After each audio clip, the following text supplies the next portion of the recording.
धन्य भरत जय राम गोसाई, कहत देव हर्षत बरियाई। मुनि मिथिलेश सभा सब काहू, भरत बचन सुनि भयउ उछाहू। भरत राम गुण ग्राम सनेहु, पुलकि प्रशंसत राउ विदेहु। सेवक स्वामी सुभाउ सुहावन, नेम प्रेम अति पावन पावन। मति अनुसार सराहन लागे, सचिव सभासद सब अनुरागे। सुचि सुनि राम भरत संवादु, दो समाज ही हर्ष विषादु। राम मात दुख सुख समझानी, कहि गुण राम प्रबोधि रानी। एक कहि रघुवीर बड़ाई, एक सराहत भरत भलाई। अत्रि कहउँ तब भरत सन, शैल समीप सुकूप। राखिय तीरथ तोय तह, पावन अमहि अनूप। भरत जी धन्य है, स्वामी श्री राम जी की जय हो। ऐसा कहते हुए देवता बलपूर्वक अत्यधिक हर्षित होने लगे। भरत जी के वचन सुनकर मुनि वशिष्ठ जी, मिथिलापति जनक जी और सभा में सब किसी को बड़ा उत्साह आनंद हुआ।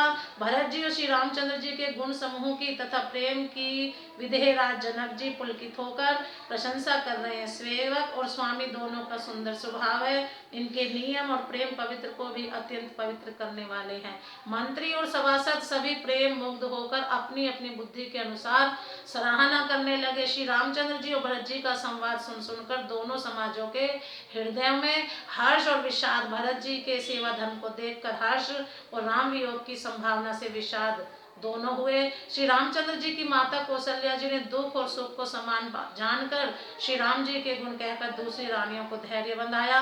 कोई श्री राम जी की बड़ाई बड़प्पन की चर्चा कर रहे हैं, तो कोई भरत जी के अच्छेपन की सराहना करते हैं। तब अत्रि जी ने भरत जी से कहा, इस पर्वत के समीप ही एक सुंदर कुआं है। इस पवित्र अनुपम और अमृत जैसे तीर्थ जल को उसी में स्थापित कर दीजिए। भरत अत्रि अनुशासन पाई, जल भाजन सब दिए चलाई। सानुज आप अत्रि मुनि साधु, सहित गए जह कूप अगाधु।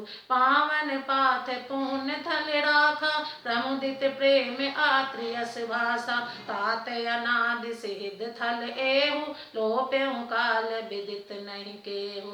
तब सेवकन सरस थल देखा, कीन सुजल हित कूप विशेषा। विधि बस भयहु विश्व उपकारु, सुगम अगम अति धर्म विचारु। भरत खूब अब कहीं लोगा, अति पावन तीरथ जल जोगा। प्रेम सनेम निमज्जत प्राणी, होई यही विमल करम मन बानी। कहत कूप महिमा सकल, गए जहाँ रघुराऊ। अत्रि सुनायहु रघुबर ही, तीरथ पुण्य प्रभाव।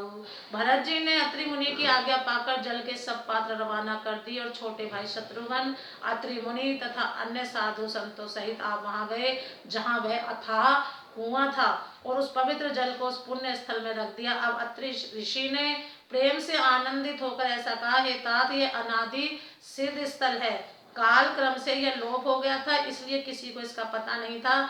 तब भरत जी के सेवकों ने इस जल युक्त स्थान को देखा और सुंदर तीर्थों के जल के लिए एक खास कुआं बना लिया। दैव योग से विश्व भर का उपकार हो गया। धर्म का विचार जो अत्यंत अगम था, वह इस कूप के प्रभाव से सुगम हो गया। अब इसको लोग भरत कूप कहेंगे। तीर्थों के जल के संयोग से तो यह अत्यंत ही पवित्र हो गया। इसमें प्रेम पूर्वक नियम से स्नान करने पर प्राणी मन वचन और कर्म से निर्मल हो जाएंगे। कूप की महिमा कहते हुए सब लोग वहां गए जहां श्री रघुनाथ जी थे। श्री रघुनाथ जी को अत्रि जी ने उस तीर्थ का पुण्य प्रभाव सुनाया। प्रेम से बोलो जय श्री राम।